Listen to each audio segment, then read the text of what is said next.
Magandang araw! For today's vlog, dahil parehas kaming galing work at medyo late na nakauwi, wala nang energy magluto. Ang ending, automatic family meeting agad. Sa labas na lang tayo kumain. At syempre, pinaka-happy sa desisyon, walang iba kundi si AA.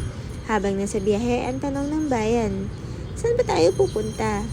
At eto na nga, here we come again sa all-time favorite ni AA, Kenny Rogers. Pagdating namin, excited na agad ang bata. Parang shareholder ng Kenny Rogers kung makangiti eh. At syempre, in-order na natin ang paborito naming meal, Solo Bee Chicken for only 290 pesos. Sulit na niyan mga beshi ha. May ulam ka na, may side dish ka pa, may happiness pa si AA. At aba, number 1 agad. Number namin. Feeling VIP tuloy kami kahit gutom lang talaga. Mabilis lang dumating ang order namin kaya go agad sa kain.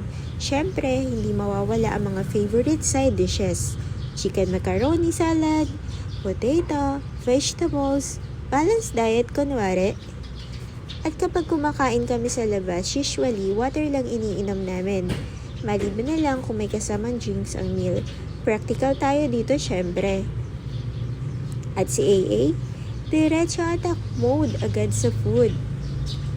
Then, after a while, aba, biglang nagsasayaw habang may tugtog sa paligid. Mukhang hindi lang busog ang bata, happy heart pa. At finally, natapos din ang aming dinner banding. Simple lang, pero masaya. Kaya, minsan, kahit pagod galing work, basta may kasamang family at food, worth it pa rin ang araw. Yun lang for today's vlog. Good day!